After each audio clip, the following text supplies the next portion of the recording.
Hallelujah. ഒരു വസനത്തെ ഒന്ന് വാസിപ്പോം. നീതിമൊഴികൾ 18-ാം അധികാരം 10-ാം വസനം.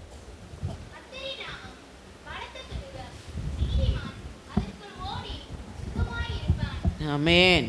அன்பின் பரலோக பிதாவே, இந்த உயிர்த்தெழுந்த காலவேளைக்காக நன்றியோடு மெத்துதிக்கிறோம். இந்த மாதத்தின் வாக்கு தத்த வசனமாக இந்த வசனத்தை எங்களுக்கு கொடுத்திருக்கிறீர் ஆண்டவரே. இதில் உள்ளதான எல்லா ரகசியங்களையும் நீர் எங்களுக்கு வெளிப்படுத்தி தருவீராக.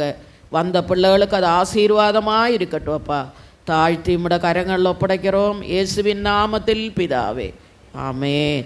நீதிமொழிகள் 18-ாம் அதிகாரம் 10-ஆம் வசனம். கர்த்தரின் நாமம் பலத்த துருகம், நீதிமான் அதற்குள்ள ஓடி சுகமாயிருப்பான். இதில் 3 விதமான காரியங்களை பற்றி சொல்லியிருக்குது. இயேசுவின் நாமம் நம்மை மறுரூபப்படுத்தும், இயேசுவின் நாமம் அற்புதங்களை நிகழ்த்தும், இயேசுவின் நாமம் ஜெபங்களுக்கு பதில் கொண்டு வரும். இந்த 3 காரியங்கள். முதலாவது இயேசுவின் நாமத்தை பற்றி நம்ம வாசிப்போம். வசனத்தை வாசிப்போம். சங்கீதம் 8-ஆம் அதிகாரம் 1-ஆம் வசனம்.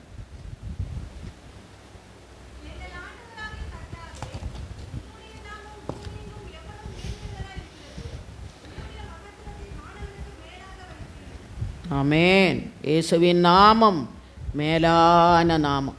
அந்த இயேசுவின் நாமத்தை கர்த்தர் நமக்கு சொல்லும்படியாக கர்த்தர் நம்மளை ரட்சித்தார். வானோர் பூதலத்தோர் பூமியின் கீழானோர் யாவும் அவரோட நாமத்தை சொல்லி அதிசயப்படுவாங்க, நாமத்தை துதிப்பாங்க. அப்படிப்பட்டதான ஒரு நாமத்தை எங்கள் ஆண்டவராகிய கர்த்தாவே, உம்முடைய நாமம் பூமி எங்கும் எவ்வளவும் மேன்மை உள்ளதாக இருக்கிறது. அப்படினால கர்த்தரோட நாமத்தை ஒவ்வொரு நாளும் ஆண்டவரே உம்முடைய நாமத்தை எனக்கு தாரும், இயேசுவின் நாமத்தை எனக்கு தாரும். ஒவ்வொரு நாளும் அவரோட நாமத்தை சொல்லி துதித்துட்டே இருங்க. இயேசுவின் நாமம் மேலான நாமம். ஆனால் அந்த நாமத்தை நம்ம ஒவ்வொரு நாளும் துதிக்கும் போது கர்த்தர் நம்முடைய துதிகளின் சத்தம் கேட்டு நம்முடைய வேண்டுதல் விண்ணப்பங்களை கேட்டு அவர் நமக்கு பதிலளிக்கிறவராக இருக்கிறார். 2வது யோவான் 1-ஆம் அதிகாரம் 12-ஆம் வசனத்தை வாசிப்போம். யோவான் 1-ஆம் அதிகாரம் 12-ஆம் வசனம்.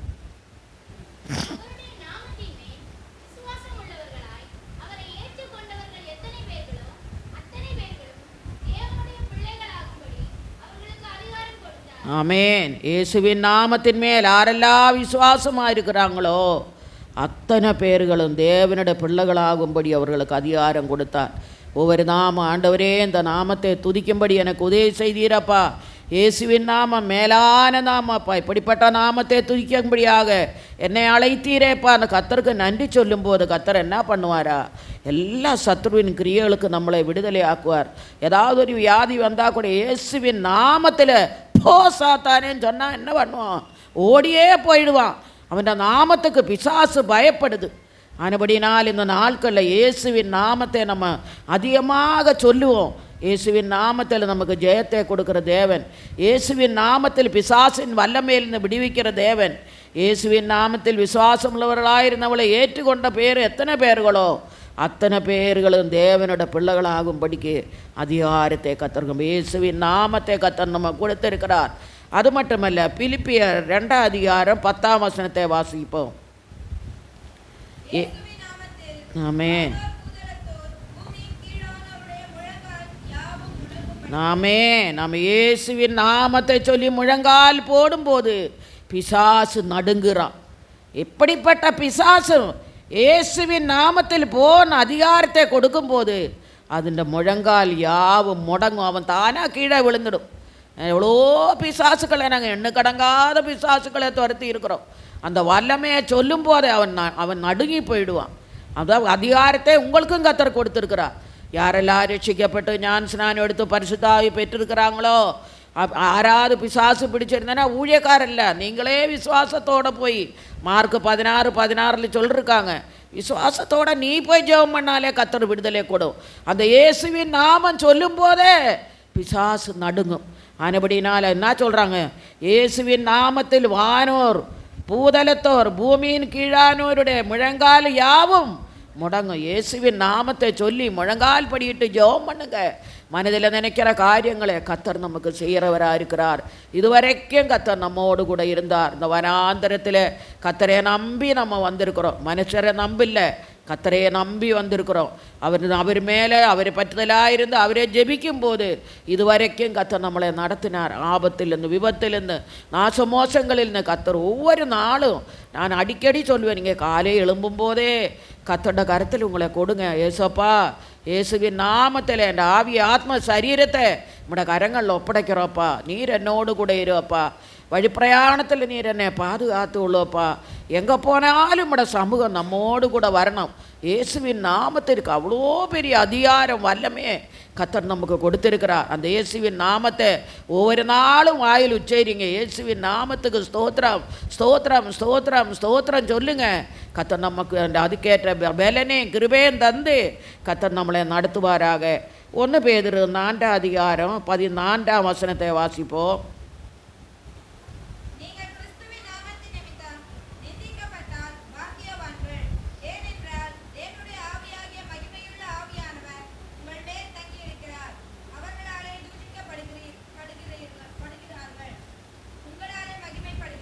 நீங்கள் கிறிஸ்துவின் நாமத்தின் நிமித்தம் நிந்திக்கப்பட்டால் ஆறு பாக்கியவான். நம்மளை எத்தனையோ பேர் நிந்திப்பாங்க, ஆனால் கத்தர் கேட்டுக்கொண்டே இருக்கிறார். நம்மளை பற்றி என்ன வேண்டாத்தது சொன்னால் கூட கத்தருக்காக நம்மளை அதை சகிக்கும் போது கத்தர் நம்மளை ஆசீர்வதிக்க அதுக்கேற்ற பலனே கத்தர் தருவார்.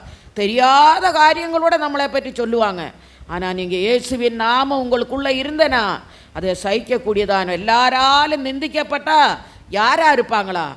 பாக்கியவான்களாக இருப்பாங்களா? நாங்கள் தான், எங்களுக்கு தான் அதிகமான பாக்கியம் கிடைக்கும். ஏன்னா ஒருத்தர் எங்களை நல்லவங்கன்னு சொல்லி ஒரு சிலர் சொல்லுவாங்க, எல்லாருடையும் வாயிலும் நல்லதுன்னு கேட்க முடியாது. ஆனால் எங்களுக்கு ஏற்ற பிரதிபலனே கத்தர்ப்பா. ஊழியக்காருங்க, எந்த ஊழியக்காரானாலும் அவங்களுக்கு கெட்ட பேர் தான், நல்ல பேர் இருக்காது. ஏன்னா அவங்க இயேசுவின் நாமத்திமித்த நாங்கள் நிந்திக்கப்படுகிறோம். எங்களுக்கு ஏற்ற பலனே கத்தர் பரலோகத்தில் வைத்திருக்கிறார். நாமத்திமித்தம் நான் நீங்கள் துன்பப்பட்டால் பாக்கியவான்களாக இருப்பீங்க. அந்த துன்பையை சகிக்க சகிக்க பாடுகளுக்கு ஏற்ற மகிமை எங்களுக்கு பரலோகத்தில் வைத்திருக்கிறார். கத்தோட நாமத்தை சொல்லி நீங்கள் சந்தோஷப்படுங்க. இயேசுவின் நாமத்தில் நீங்கள் எந்த காரியத்தை ஆனாலும் நீ ஜெபிக்கும் போது கத்தர் உங்களோட ஜெபத்துக்கு பதில் அளிக்கிறது தேவனாக இருக்கிறார். நாள் இயேசுவின் நாமத்தை சொல்லி ஸ்தோத்திரம் பண்ணுங்க. எந்த சத்ருவின் கிரியைகள் வந்தாலும் இயேசுவின் நாமத்தை நாங்களை கட்டிந்து அப்புறப்படுத்துகிறோம். நீங்களே சொல்லுங்க, அந்த பிசாசு உங்களை விட்டு ஓடி போவான். கத்தர் சொல்கிறார், இந்த நாட்களில் நீங்கள் இயேசுவின் நாமத்தை சொல்லுங்கள். இந்த மாதத்தில் அதுதான் நான் வாக்குத்தத்தத்தை கொடுத்துருப்போம். நீங்கள் என்ன நினச்சேன்னா, கர்த்தரின் நாமம் பலத்த துருகம். அடுத்தது துருக்கம், பலத்த துருகம். அந்த வசனத்தை வாசிப்போம். எரேமியா 6 அதிகாரம் 27 வசனத்தை வாசிப்போம். பலத்த துருக்கம்.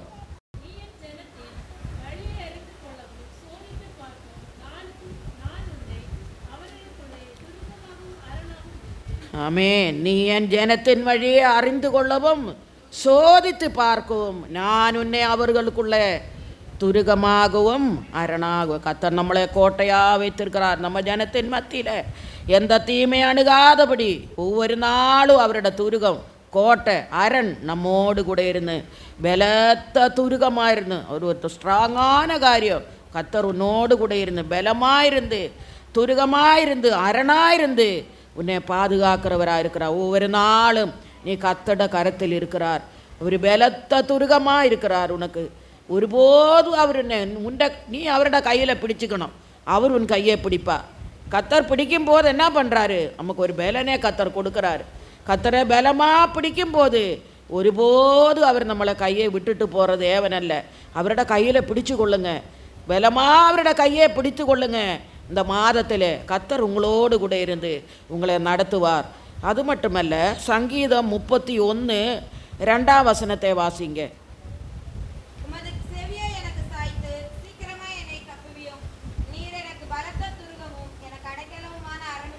நீ செவியே எனக்கு சாய்த்து சீக்கிரமாக என்னை தப்புவியும். நீர் எனக்கு பலத்த துருகமோ எனக்கு அடைக்கலாம். ஆண்டவரே, கத்தர் தான் நமக்கு அடைக்கலமாயிருக்கிறார், அரணாயிருக்கிறார், துருகமாயிருக்கிறார், கோட்டையாக இருக்கிறார். இந்த மாதம் முழுவதும் கத்தர் உங்களோடு கூட இருந்து இந்த பலத்த துருகத்துக்குள்ளே கத்தர் உங்களை நடத்துவார். அது மட்டுமல்ல, சங்கீதம் 61:3 வாசிங்க.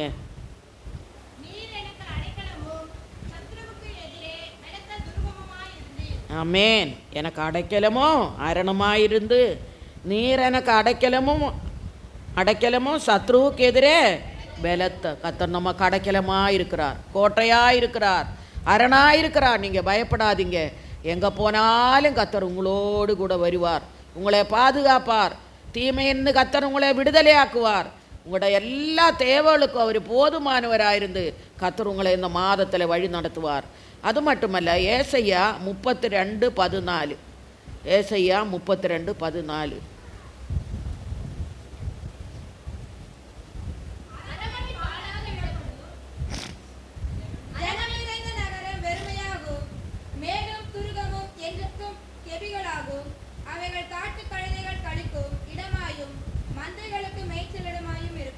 ஆமேன்.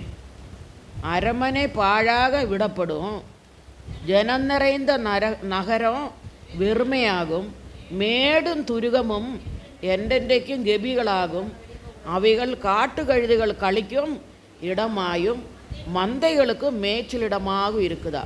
இப்படிப்பட்ட இடங்களை கர்த்தர் என்ன இடத்துலாங்கள, அப்படிப்பட்ட கஷ்டமான இடங்கள்ல கர்த்தர் நம்மோடு கூட இருப்பாரா, துருகமாக இருப்பாரா, அரணாக இருப்பாரா, கோட்டையாக இருப்பாரா. அனுபடினால கர்த்தர் முதலாவது நமக்கு இயேசுவின் நாமத்தை சொல்லும்போது எல்லா பலகீனமும் எல்லா வியாதியும் முழங்கால் படியிட்டு ஜெபிக்கும் போது கர்த்தர் நமக்கு விடுதலை தருகிறவராக இருக்கிறார். ரெண்டாவது, அவர் பலத்த துருகமாக இருக்கிறார். அவர் நம்மளை பெரிய கோட்டைக்குள்ளே அரணுக்குள்ளே இருக்கிறவங்களுக்கு பயமே கிடையாது. 4 பக்கம் கோட்டையாக இருக்குது, உள்ளுக்குள்ளே வந்தால் எவனாவது எதுவுமே செய்ய முடியாது. அந்த இடத்துல கர்த்தரோட பாதுகாப்பு உங்களோடு கூட இருப்பார். அது மட்டுமல்ல, மூன்றாவது, கர்த்தர் நாமம் பலத்த துருகம், நீதிமான். யாரெல்லாம் நீதிமான்கள் இருக்கிறாங்க பைபிளுக்குள்ள, அந்த நீதிமான்களை பற்றி வாசிப்போம். முதலாவது நீதிமான்களை நோவா ஒரு நீதிமானாக இருந்தா. ஆதியாகமம் 6:9 வாசிப்போம். நோவா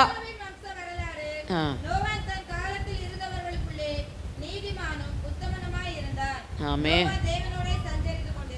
ஆமேன். நீதிமானாருன்னு ஆறாருந்து நோவா ஒரு நீதிமான். அவனுக்கிட்ட தான் தேவன் சொன்னாங்க, நீதிமானே கர்த்தர் பாதுகாத்து அவன் சந்ததிகளை கர்த்தர் பாதுகாத்தார்.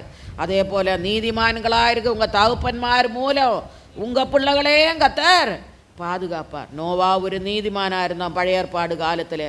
அதனால தான் நோவா குடும்பம் பாதுகாக்கப்பட்டாங்க. மீதியுள்ள ஜனம் எல்லாம் அழிஞ்சு போயிடுச்சு. அக்கினினால் தண்ணீர்னால மொத்தமும் போயிடுச்சு.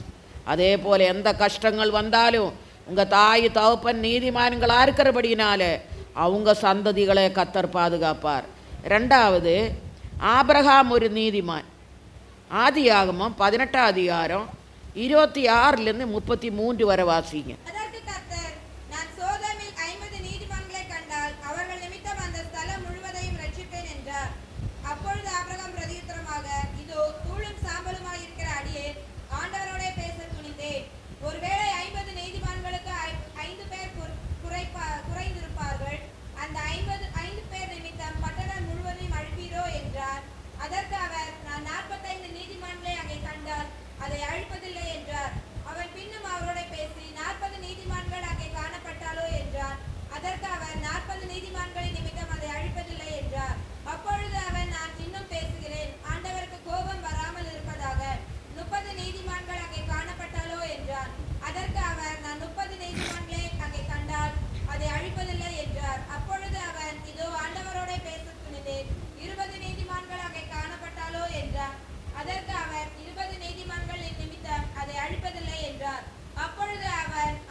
கர்த்தர் பாருங்க, ஆபிரகாம் ஒரு நீதிமான் அப்படினால அவன் கேட்டதே தேவன் அவனுக்கு அருளி செய்தார். அதே போல் நாமும் இந்த நாட்களில் முதலாவது நோவா ஒரு நீதிமான் ஆயிருந்தான். அதே போல் நீங்களும் நீதிமான்களாக இருக்கணும். ரெண்டாவது, ஆபிரகாம் ஒரு நீதிமான் ஆயிருந்தான். கர்த்தர் ஆபிரகாமோடு கூட இருந்தார். அவன் கேட்டதெல்லாம் கர்த்தர் அவனுக்கு செய்தார். அதே போல நீங்களும் நீதிமான்களாயிருந்து தேவனிடத்தில் கேட்கிற காரியத்தை கர்த்தர் உங்களுக்கு செய்வார். மூன்றாவது, லோத் ஒரு நீதிமானாயிருந்தான். வசனத்தை வாசிப்போம். 2 பேதுரு 2ஆம் அதிகாரம் 8ஆம் வசனம்.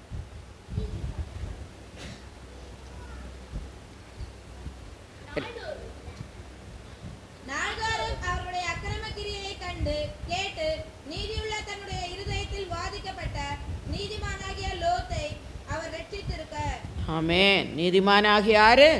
லோத்து. இப்போ 3 நீதிமான்கள். முதலாவது நோவா ஒரு நீதிமான், 2வது ஆபிரகாம் ஒரு நீதிமான், 3வது லோத் ஒரு நீதிமான். இதே போல நம்முடைய பிள்ளைகளெல்லாம் நீதிமான் சந்ததிகளாக இருந்தனால் கர்த்தர் உங்களோடும் கூட இருப்பார். லோத்தை பாருங்க, கடைசியாக என்ன பாரு, லோத்துக்கு வந்த நிலவரம் என்ன நமக்கு தெரியும். ஆனால் அந்த இடத்துல கர்த்தர் என்ன பண்ணிட்டாரு, அவன் ஒரு நீதிமான் ஆன அப்படின்னாலே கர்த்தர் அவனை பாதுகாத்தார். 4வது யோபு ஒரு நீதிமான். யோபு 1ஆம் அதிகாரம் 8ஆம் வசனத்தை வாசிப்போம். யோபு 1ஆம் அதிகாரம் 8ஆம் வசனம்.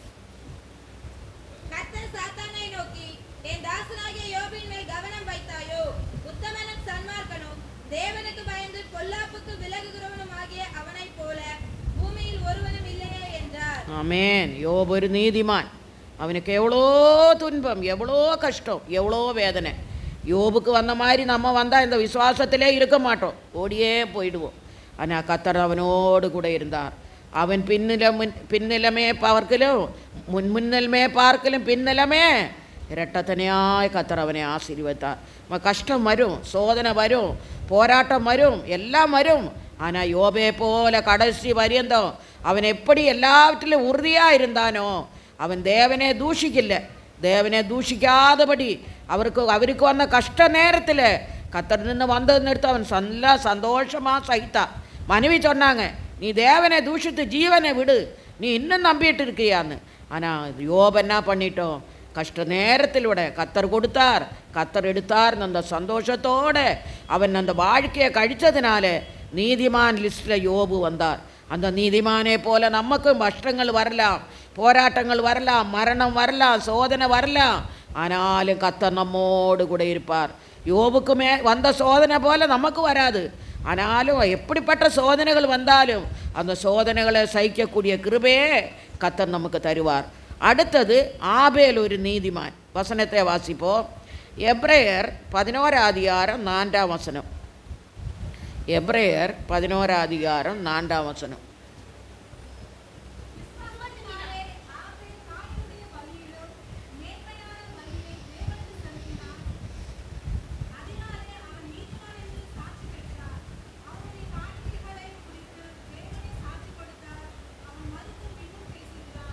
ஆதியாகமம் 4:4 வாசிங்க.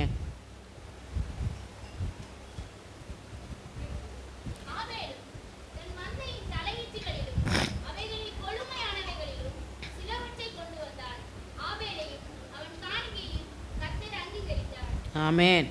எப்படியா நினச்சேன்னா, நீங்கள் கர்த்தருக்கு ஒரு பொருத்தனை பண்ணுறீங்க, ஒரு பொருள் விளையிறீங்க. வயக்காட்டிலெல்லாம் ஒரு பொருள் விளையுது. அதில் என்ன பண்ணோம், உங்களை இங்கே எல்லாம் அதிகமாக எதுவுமே இல்லை, கிராமங்களில் தான் அதெல்லாம் இருக்கும். ஆனால் முதல்ல ஒரு காய் விளைஞ்சனா, ஒரு பொருள் விளைஞ்சனா, முதற்கனி அது கர்த்தருக்கு கொண்டு வந்து உடனே அது வைக்கணும். வாடி போன பிறகு கொண்டு வந்து கர்த்தருக்கு கொடுக்குறோம். முதற்கனி கர்த்தருக்குரியது. எங்கள் வீட்டில் எனக்கு அப்பா அம்மாக்கிட்ட எல்லோரும் ஊழியக்காரங்க சொல்லுவாங்க, 3 வருஷம் எங்கள் அம்மாவுக்கு குழந்தை கிடையாது. அப்புறம் அம்மா பொருத்தனை பண்ணாங்க, ஆண்டவரே எனக்கு ஒரு குழந்தைய கொடுத்தேனா அது கர்த்தருக்கு வந்து கொடுக்குறேன்னு. எங்கள் அம்மா எப்போ பாரு நான் போகிற ஸ்டைலே பார்த்து சொல்லுவாங்க, டேய் நீ கர்த்தருக்குரியவளம்மா, நீ இப்படி உலகத்தில் அலங்காரமாக போகாதுன்னு. அம்மா உனக்கு வேறு வேலையெல்லாம் இல்லையாம்மா, போங்கம்மா அவன் வேலையை பார்த்தேன் அம்மா திட்டுவேன். ஆனால் கர்த்தருக்கு தெரியுது முதற்கனி கர்த்தருக்குரியது. அது எப்படி கொண்டு வர வேண்டுமோ அது அவருக்கு தெரியும். அதே போல் நம்மளும் என்ன பண்ணோம், வீட்டுக்குள்ளே எந்த ஒரு காய் இருந்தாலும் ஒரு பொருள் இருந்தாலும் நம்ம பிள்ளைகளானாலும் கர்த்தருக்கு ஒப்பு கொடுத்து ஜெபம் பண்ணுங்க. முதற்கனியே கர்த்தருக்கு கொடுங்க. அப்போ கர்த்தர் உங்களை ஆசீர்வதிப்பார். போதும் கர்த்தர் நம்ம ஜெபத்தை தள்ளுகிற தேவன் அல்ல. நம்ம எந்தெந்த காரியத்துக்காக ஜெபிக்கிறீங்களோ ஜெபத்தை கத்தர் கேட்கிறவர். 65 சங்கீதம் 2ஆம் வசனத்தில் சொன்னது போல ஜெபத்தை கேட்கிற தேவன். நீ யாருக்காக என்னென்ன காரியத்துக்காக இன்றைக்கி காலையிலூட நீ ஏதோ விஷயத்துக்காக மனவேதனையோடு இந்த இடத்துல வந்திருக்கிறீர், உண்ட ஜெபத்தை கத்தர் கேட்கிற தேவனாக இருக்கிறார். நீ வீட்டுக்கு போகும்போது சந்தோஷத்தோடு போவேன். அதே போல் கத்தருக்கு நீங்கள் எதை கொடுத்தாலும் முதன்மையானதை கொண்டு வந்து முதல் கத்தருக்கு கொடுங்க. ஆபேல் ஒரு நீதிமானாக இருந்தான். அவன் கத்தருக்கு என்ன கொடுத்தோம்? நேர்த்தியானதே கொண்டு கொடுத்ததுனால அவன் பொருளை கத்தர் என்ன பண்ணாரு? அங்கீகரித்தார். யார் நீதிமானா இருந்தான்? நோவா ஒரு நீதிமான். நான் சொல்றதெல்லாம் உங்களுக்கு அது உள்ளத்தில் தரைக்கணும் தான் சொல்றேன் நான். இதெல்லாம் முதலாவது நோவா ஒரு நீதிமான், ஆபிரகா ஒரு நீதிமான், லோத் ஒரு நீதிமான், யோப் ஒரு நீதிமான், அடுத்தது ஆபேல் ஒரு நீதிமான், அடுத்தது ஏனோக்கு ஒரு நீதிமான். ஏனோக்கு ஆதியாமோ 5ஆம் அதிகாரம் 24ஆம் வசனத்தை வாசிங்க.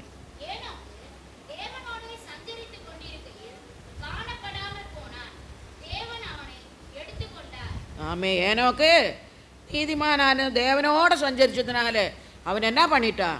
எடுத்து கொள்ளப்பட்டான். அதே போல் நம்மளும் நம்முடைய சந்ததிகள் இந்த நாட்களில் நீதிமானங்களாயிருந்து ஏனோக்கு எப்படி ஜீவித்தாங்களோ அதே போல் நடக்கும் போதும் நம்ம குடும்பத்தை கத்தர் ஆசீர்வதிப்பார். ஏனோக்கையை போல உண்மையாக கத்தருக்கு உண்மையாக நடைங்க. அவருக்கு பிரியமான வாழ்க்கையை நீங்கள் செய்யுங்க, கத்தர் உங்களை ஆசீர்வதிப்பார். அடுத்தது யோசேப்பு ஒரு நீதிமான். மத்தேயு 1ஆம் அதிகாரம் 19ஆம் வசனத்தை வாசிப்போம். மத்தேயு 1ஆம் அதிகாரம் 19ஆம் வசனம்.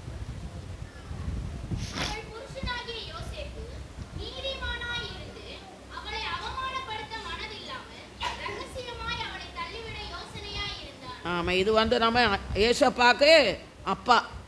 அவர் என்ன பண்ணிட்டார்? அந்த அம்மாவுக்கு பரிசுத்தாவினால கர்ப்பமாயிடுச்சு. அது சொப்பனத்தில் போய் யோசேப்புக்கு தேவன் சொல்லி இருக்கிறாங்க. அவர் என்ன பண்ணார்? யாருக்கும் தெரியாமல் ரகசியமாக அவளை தள்ளிவிட யோசனையாக இருந்தாங்களா. அதே போல் இந்த நாட்களில் யோசேப்பு ஒரு நீதிமானாக இருந்தபடினால இயேசுவின் தாய் பிள்ளை பிறந்ததினால நமக்கெல்லாம் ஒரு ரட்சிப்பை கத்தர் உண்டாக்கினார். அவர் பரிசுத்த சந்ததியாக இந்த உலகத்தில் பிறந்ததினால ஆண்டவராக இயேசு கிறிஸ்து நம்மை ரட்சித்தார். இவ்வளோ பெரிதான பாக்கியத்தை நம்ம கொடுத்தார். குழையான சேற்றில் நம்மை தூக்கி எடுத்தார். அக்கிரமத்திலும் பாவத்திலும் மரித்து கிடந்த நம்மை இயேசுவின் பிள்ளைகளாக கத்தர் நம்ம மாற்றினார். அந்த யோசேப்பை போல நம்ம எல்லா காரியங்களிலும் நீதிமான்களாக கத்தர் நம்மளை மாற்ற வேண்டும். அடுத்ததாக இஸ்ரேல் ஜனங்கள் நீதிமான்களாக இருந்தாங்களா? ஏசாயா 45ஆம் அதிகாரம் 25ஆம் வசனத்தை வாசிப்போம்.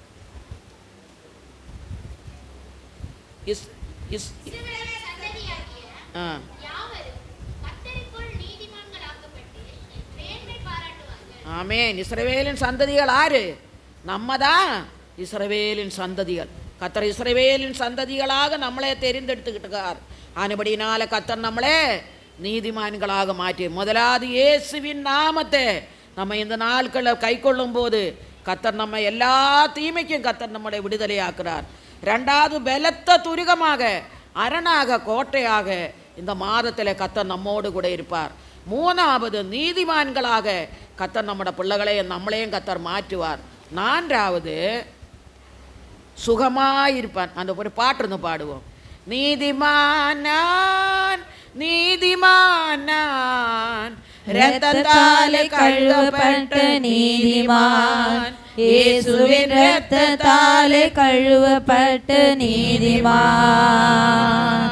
நீதிமானான் நீதிமானான் இரத்தத்தாலே கழுவப்பட்ட நீதிமான், இயேசுவின் இரத்தத்தாலே கழுவப்பட்ட நீதிமான்.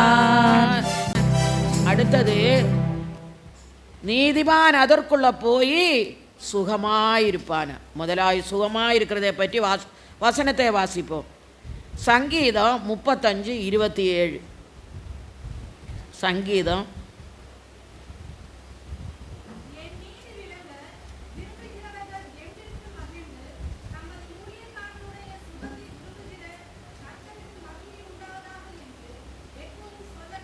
ஆமேன். என் நீதி விளங்க விரும்புகிறவர்கள் கம்பீரித்து மகிழ்ந்து தமது ஊழியக்காரோட சுகத்தை விரும்பின கத்தருக்கு மகிமை. கத்தர் தான் தம்மோட ஊழியக்காருக்கு மட்டுமல்ல விசுவாசிகளுக்கும் சுகத்தை கொடுக்குற தேவன். அவர் சுகத்தை உங்களுக்கு தருவார். இந்த மாதம் முழுவதும் கர்த்தர் நல்ல சுக பலன் ஆரோக்கியத்தை தந்து கர்த்தர் உங்களையும் கூட குடும்பங்களையும் கர்த்தர் பாதுகாப்பார். இன்னொரு வசனத்தை வாசிப்போம். சங்கீதம் 122:7.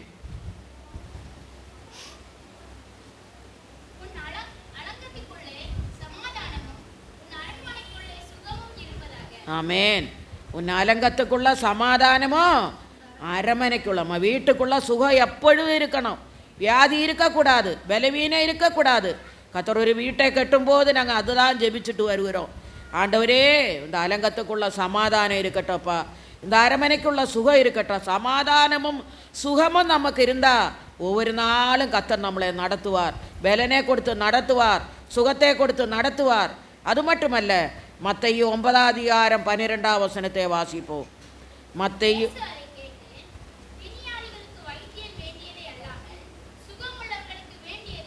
ஆமே. யாருக்கு வைத்தியம் வேணும்?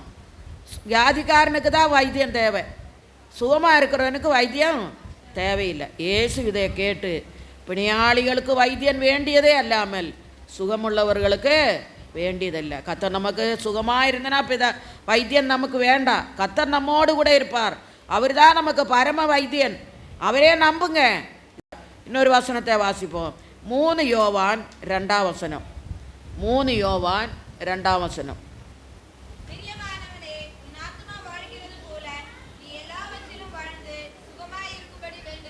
ஆமேன். பிரியமானவனே, உன் ஆத்துமா வாழ்கிறது போல நீ எல்லாவற்றிலும் வாழ்ந்து இந்த மாதம் சுகமாயிருங்க. கர்த்தருடைய நாமம் பலத்த துருகம், நீதிமான் அதுக்குள்ள ஓடி சுகமாயிருப்பான். கர்த்தர் இந்த மாதத்தில் இந்த வசனத்தின்படி இந்த மாதம் முழுவதும் கர்த்தர் உங்களோடு கூட இருந்து இந்த கர்த்தருடைய வசனத்தின்படி கர்த்தர் உங்களை நடத்துவாராக. ஒரு கோரஸ் ஒன்று பாடுவோம். இளைப்பாறுதல் தரும் தேவா, காலை தோரை தேற்றிடுமே. இளைப்பாறுதல் தரும் தேவா, காலை தோரை தேற்றிடுமே. சிலுவை நிழலின் தஞ்சம், சுகமாய் அங்கு தங்கிடுவே. சிலுவை தஞ்சம், சுகமாய் அங்கு தங்கிடுவே. திருபாதம் நம்பி வந்தேன், கிருபை நிறை இயேசுவே. தமதன்பை கண்டடைந்தேன் தேவ சமூகத்திலே. தமதன்பை கண்டடைந்தேன் தேவ சமூகத்திலே. எல்லா